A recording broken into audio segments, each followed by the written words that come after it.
Dengan ucapan Bismillahirrahmanirrahim, proses perkuliahan mata kuliah hukum pemerintahan daerah khusus kelas C13 pada Fakultas Hukum Universitas Muslim Indonesia serta peserta pembelajaran mengenai penggiat ilmu hukum pemerintahan daerah, saya silakan bergabung. Atas seizin Allah Subhanahu wa Ta'ala, maka pertemuan kali ini dianggap terlaksana dengan baik dan mudah-mudahan interaksi antara saya selaku penanggung jawab dan Pak Andi Darmawansa yang mendampingi saya, kita bisa membangun chemistry dalam interaksi proses perkuliahan ini. Ada beberapa hal yang utama untuk memahami bagaimana pemerintahan daerah yang ada di Indonesia. Saya melanjutkan pada saat season pertama yang dipaparkan oleh Andi Darmawangsa, bahwa tidak serta-merta kita pahami bahwa hukum pemerintahan daerah itu bentuknya adalah pemerintahan daerah provinsi, kabupaten, dan kota.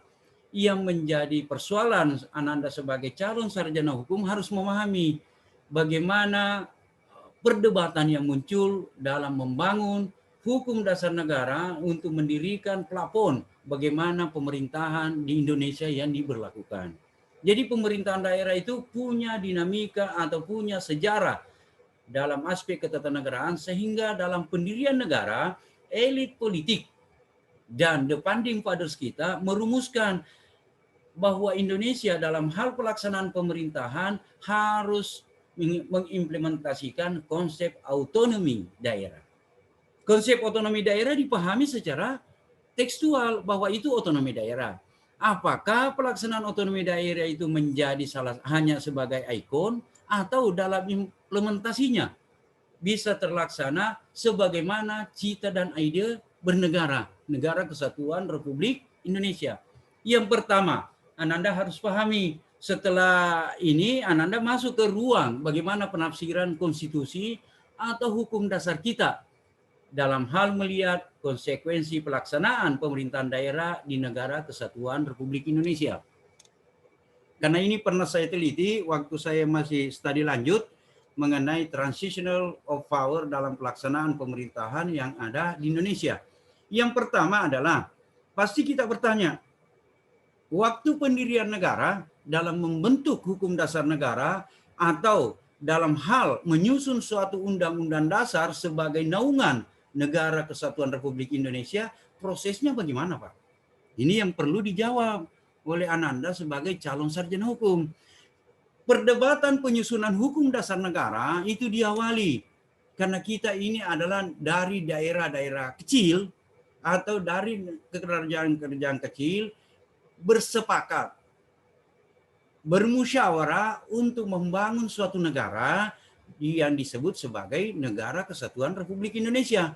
Itulah dalam perdebatan yang muncul pada saat prakemerdekaan sehingga lahirlah suatu konsep bahwa pemerintahan daerah harus diadop di dalam hal penerapan implementasi the Constitutional Indonesian Republic atau Konstitusi Negara Republik Indonesia.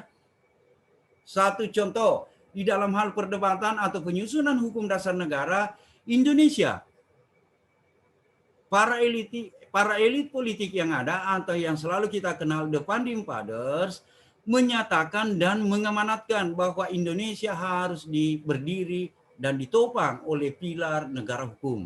Itu yang pertama. Yang kedua, Indonesia dalam pembentukannya harus ditopang oleh demokrasi. Yang ketiga, Indonesia harus ditopang oleh sistem pelaksanaan pemerintahan yang menghormati dan menghargai kedaulatan personal rakyat Republik Indonesia. Yang keempat, Indonesia harus mengadop bagaimana pengakuan hak-hak asasi secara gradual setiap warga negara dilindungi dalam konstitusi. Empat hal inilah yang membentuk bahwa dalam konsepsi bernegara kita, untuk mendirikan suatu negara yang dikenal dalam saat sekarang adalah Negara Kesatuan Republik Indonesia, harus berada dalam pilar-pilar empat hal ini. Tentunya sebagai orang yang menggeluti ilmu hukum dan ilmu ketatanegaraan bertanya, apa sih yang dimaksud dalam empat pilar ini? Dan bagaimana membuktikan dalam sejarah ketatanegaraan yang ada. Nah ini. Yang pertama, konsepsi negara hukum kita masuk atau kita berada dalam benturan-benturan konsep dan teori negara hukum yang berlaku di dunia pada saat Indonesia mau merdeka.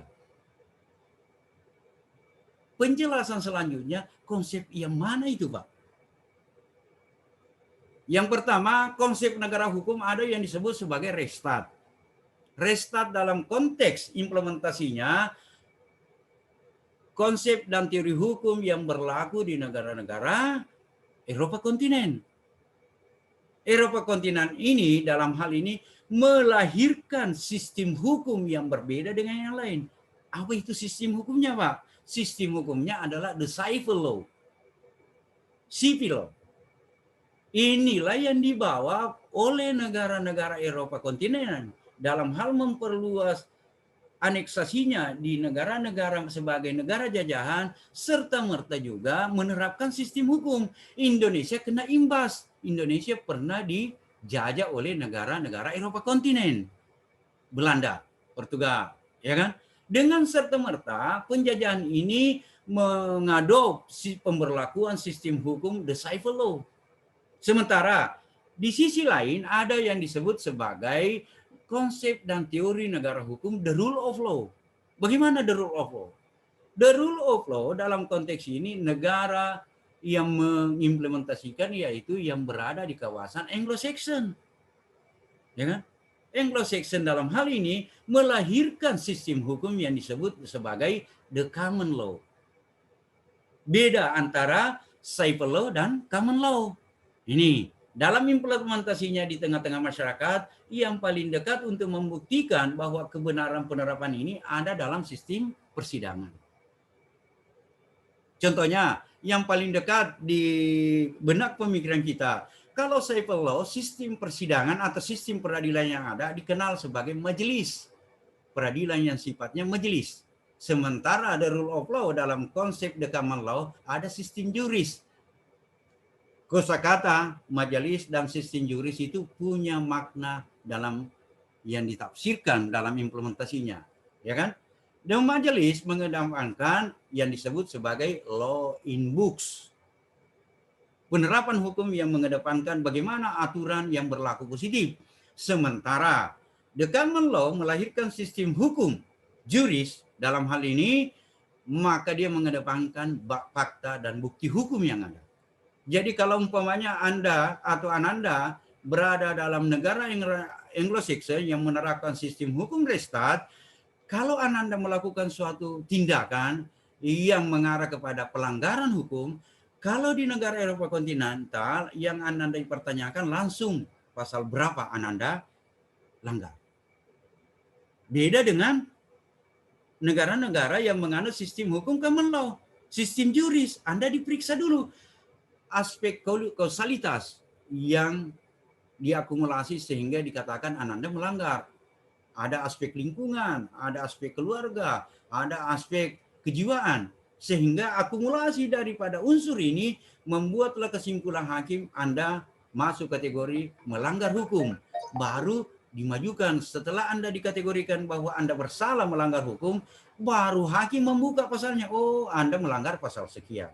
Beda dengan the civil law. Civil law itu adalah aturan yang pertama dilihat Anda melanggar pasal sekian. Barulah disusun konstruksi pemikiran. Oh, Ananda dalam hal ini akibat tindakan yang dilakukan Ananda merugikan orang lain, akhirnya diakumulasi bahwa Anda bersalah. Kalau pembahasan ini nanti dalam mata kuliah lain bisa kita secara detail. Yang kedua, setelah Ananda pahami dalam konteks ini, konsep bernegara, khususnya memahami perdebatan yang muncul dalam penyusunan hukum dasar negara kita, akhirnya melahirkan suatu persepsi bahwa pemerintahan daerah yang kita lakukan harus mengadop nilai-nilai kedaulatan rakyat yang dari dulu diadop dalam hal perjalanan ketatanegaraan Indonesia, yaitu bentuknya demokrasi. Bagaimana caranya melihat bahwa demokrasi yang berjalan senantiasa sampai kepada tataran pemerintahan yang dikenal pelaksanaan pemerintahan daerah. Ada namanya pemilihan kepala daerah, pemilihan umum secara langsung. Tapi Ananda jangan sebatas itu. karena demokrasi itu adalah pilihan. Ya kan? Demokrasi dalam hal ini dua muaranya, direct demokrasi and direct demokrasi. Dua-duanya pernah kita terapkan di negara Kesatuan Republik Indonesia. Direct demokrasi yang mengetengahkan bahwa setiap orang, setiap warga negara mempunyai hak di bidang politik yang sebagai implementasi pasal 28 Undang-Undang Dasar 45 untuk memilih dan pilih. Inilah yang mengikuti bahwa proses pembentukan konsep pelaksanaan pemerintahan di Indonesia dilaksanakan. Yang ketiga adalah bahwa dalam hal implementasi hak asasi manusia tentu menghargai, menghormati hak individual. Ini. Mari kita masuk kepada ruang bagaimana konsepsi pelaksanaan pemerintahan daerah yang ada di Indonesia. Ananda harus berada dalam poin pertama menafsirkan pasal 1 ayat 1, pasal 1 ayat 2, pasal 1 ayat 3 dalam konstitusi kita. Setelah Ananda paham dan mengerti penafsiran pasal 1, ayat 1, ayat 2, ayat 3, Ananda masuk ke ruang penafsiran selanjutnya. Jangan setengah-setengah, karena hubungan pasal 1 ini ada hubungannya dengan pasal 18. Pasal 18 yang mengetengahkan bahwa ada amanat, ada perintah bagi siapapun yang memangku kekuasaan di negara ini untuk melaksanakan konsepsi pelaksanaan pemerintahan daerah yang senantiasa berbasis kepada otonomi daerah. Ya kan? Kita bedah. Pasal 1 ayat 1, negara Indonesia adalah negara kekuasaan. Dalam konteks ini, negara Indonesia adalah negara yang berbentuk republik dengan susunan kesatuan. Ya kan? Itu kan penafsirannya. Inti daripada pasal 1 ayat 1 adalah Indonesia adalah negara kesatuan yang berbentuk republik.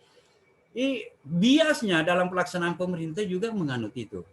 Pada dasarnya negara kesatuan itu adalah satu kedaulatan, satu kesatuan yang tidak bisa terpecah. Beda kalau susunannya negara serikat, kedaulatan terbagi atas beberapa negara-negara bagian. Ya, walaupun Indonesia juga pernah menerapkan itu. Lihat, kalau mau bukti secara konstitusional, lihatlah dalam pemberlakuan positif konstitusi RIS. Kita dikenal negara Republik Indonesia Serikat. Bentuk pemerintahan daerahnya juga berbeda. Ini. Oke, pasal 1 ayat 1. Dan yang kedua, pasal 1 ayat 2 dalam konstitusi kita, kedaulatan ada di tangan rakyat dan dilaksanakan menurut Undang-Undang Dasar. Inilah yang mengimplementasikan di dalam pelaksanaan pemerintahan daerah. Kenapa ada kebijakan negara dalam hal ini untuk memilih siapa yang memimpin di daerah di gelar pelaksanaan pemilihan kepala daerah. Ya kan ada. Sampai sekarang nanti menjelang baru-baru ini terlaksana ada 17 pemilihan kepala daerah yang ada di Sulawesi Selatan dan selanjutnya akan digulirkan. Ya kan? Oke. Itu dipahami sampai di situ implementasi daripada kedaulatan rakyat. Terus, yang ketiga, Indonesia adalah negara hukum. Bagaimana konsekuensi penafsirannya? Inilah yang dimaksud bahwa bangunan besar kita dalam hal konsepsi yang kita pahami sebagai konsepsi bernegara senantiasa harus masuk tatanan bahwa kita adalah negara hukum. Segala sesuatu, baik tindakan penguasa dalam hal pengelolaan negara, tindakan penguasa dalam hal pelaksanaan pemerintahan senantiasa berdasar pada hukum yang berlaku positif. Ya. Setelah Anda pahami penafsiran daripada pasal 1, ayat 1, 2, dan 3, Anda masuk kepada ruang bagaimana Anda memahami konsepsi bernegara dalam hal bagaimana menafsirkan pasal 18 sebagai cantolan. Implementasi daripada pelaksanaan pemerintahan daerah, cantolan yang utamanya secara konstitusional ada di pasal 18. Contohnya, pasal 18 memerintahkan dan mengamanatkan Indonesia itu negara besar. Tapi dalam implementasi pelaksanaan pemerintahan, negara besar itu harus dibagi daerah provinsi, kabupaten, dan kota. Jadi menafsirkan pasal 18, khususnya pasal 18 tok, ya. Pasal 18 tok, Ananda harus masuk kepada 5 aspek penafsiran dalam yang berkenaan dengan pelaksanaan pemerintah. Ayat 1 berkenaan dengan pembagian wilayah. daerah provinsi, kabupaten, dan kota. Dan ada ayat kedua, Ananda harus betul-betul penafsirannya paripurna di sini. Ada aspek bahwa pelaksanaan pemerintahan daerah itu mempunyai kewenangan dalam mengatur dan mengurus. Kalau dalam konotasi hukum, dalam penafsiran hukum yang ada, mengatur dan mengurus itu melahirkan beberapa asumsi, melahirkan beberapa kesimpulan. Aspek mengatur dalam konteks penafsiran hukum dimaksud di sini adalah bahwa setiap pemerintahan daerah berhak mengeluarkan suatu produk hukum. Ya kan? Di pemerintahan provinsi ada namanya peraturan daerah provinsi. Di daerah kabupaten ada namanya peraturan daerah kabupaten. Di daerah kota ada namanya peraturan daerah kota. Ini aspek kedua. Ini nanti akan secara sistematis Ananda harus paham. Di samping mengatur ada namanya mengurus. Mengurus berbeda dengan mengatur. Mengurus melahirkan penafsiran utama. Mengurus dalam hal ini 3 fungsi utama atau fungsi 3 kewenangan utama pemegang tampuk pemerintahan daerah, yaitu aspek pemerintahan. Keseharian harus melaksanakan dan mengawal bagaimana suksesnya pelaksanaan pemerintahan yang ada. Aspek kedua, bagaimana caranya supaya pemangku jabatan yang ada di pemerintahan daerah harus dalam hal ini melaksanakan pembangunan. Dan yang ketiga, harus melaksanakan pelayanan sosial kemasyarakatan. Dan ayat ketiga, pasal 18 ini memerintahkan bahwa di setiap daerah harus ada Dewan Perwakilan Rakyat Daerah, DPRD. Jadi mindset kita ubah bahwa pelaksanaan pemerintahan daerah itu ibaratnya bangunan kecil negara sebagai wujud implementasi dalam pelaksanaan negara. Jadi di daerah ada namanya eksekutif, ada namanya legislatif. Ya kan? Di Indonesia kan juga begitu. Di Indonesia ada beberapa 3 cabang kekuasaan, walaupun serpihannya banyak. Ada kekuasaan presiden, dalam hal ini pelaksanaan pemerintahan, ada juga kekuasaan parlemen. Inilah dibangun di daerah provinsi, kabupaten, dan kota. Anda harus pahami, kalau pemerintahan, ini harus jangan salah ya. Mahasiswa saya, Ananda saya, jangan pernah salah menafsirkan ini. Ada dua kata yang paling memerlukan pemahaman mendasar sama Ananda. Yang pertama adalah kalau kita berbahasa dengan kosakata pelaksanaan pemerintahan, ya paham? Pemerintahan beda dengan pemerintah.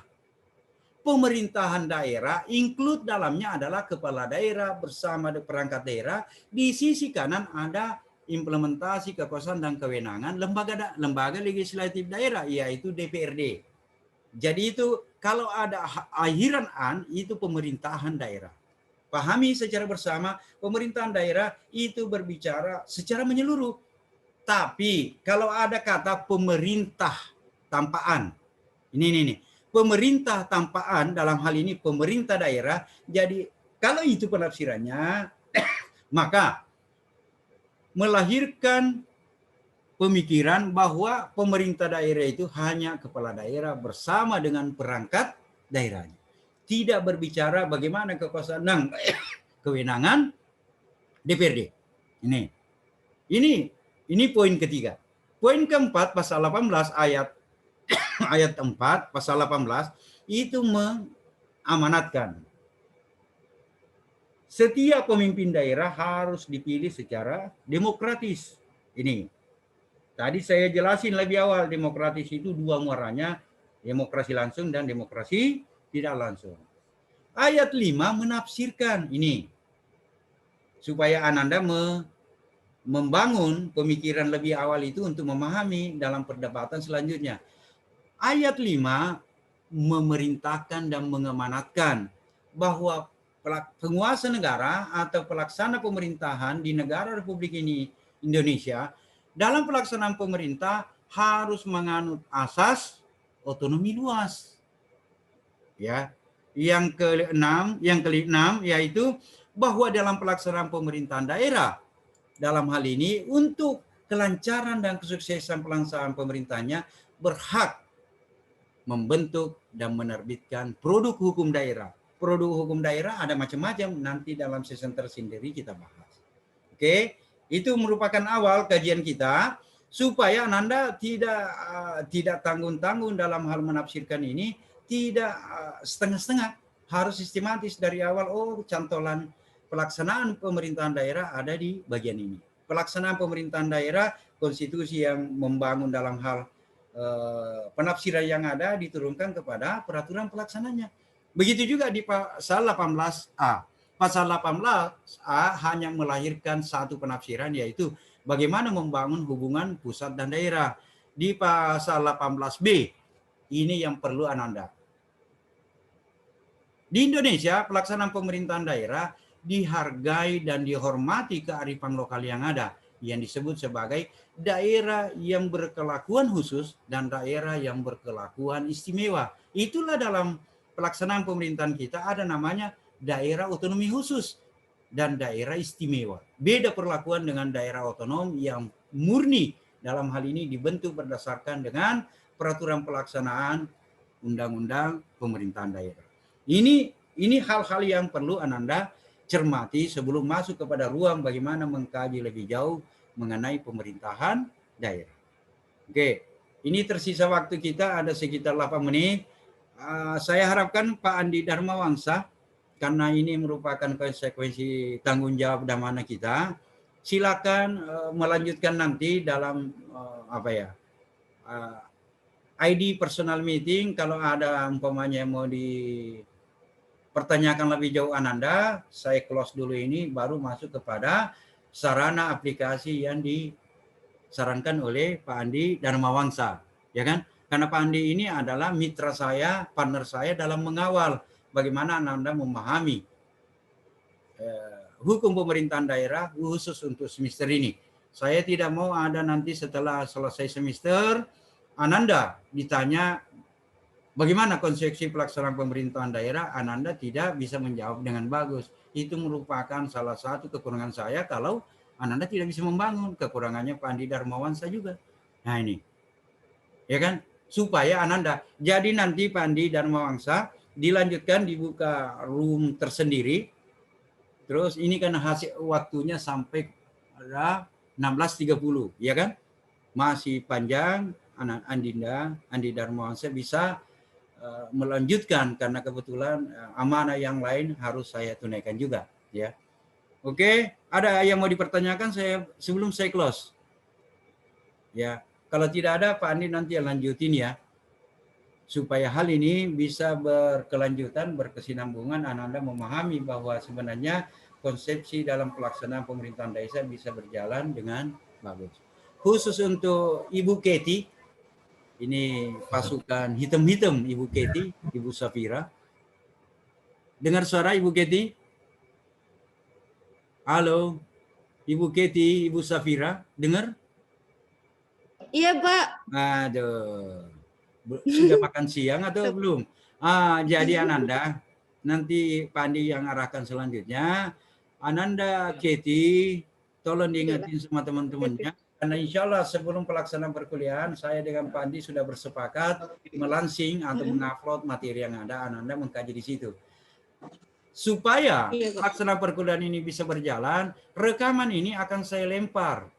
Ya, pertanggungjawaban ilmiah, bahwa kita adalah melaksanakan tugas ilmiah dan pertanggungjawaban dalam konteks proses belajar mengajar kita.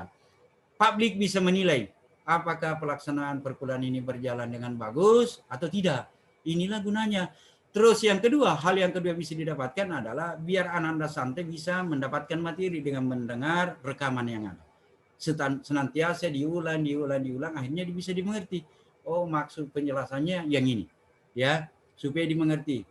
Pak Andi kalau bisa direkam juga nanti ya Pak Andi, supaya ini bisa pertanggungjawaban kita dalam proses akademik yang kita laksanakan. Terus ada aspek transparansi dan accountability dalam pelaksanaan tanggung jawab sebagai pengampu mata kuliah ini. Oke Anandaku, waktu juga yang memisahkan kita, insya Allah untuk selanjutnya bisa kita laksanakan dengan bagus. Untuk itu rasa syukur kita wujudkan dalam proses perkuliahan ini dengan senantiasa bersyukur bahwa atas rahmat dan ridhonya akhirnya pelaksanaan perkuliahan ini bisa terlaksana dengan bagus. Dan hal kedua adalah marilah kita menutup pertemuan ini dengan membaca hamdalah. Terima kasih untuk anandaku semua. Assalamualaikum warahmatullahi wabarakatuh. Waalaikumsalam warahmatullahi wabarakatuh.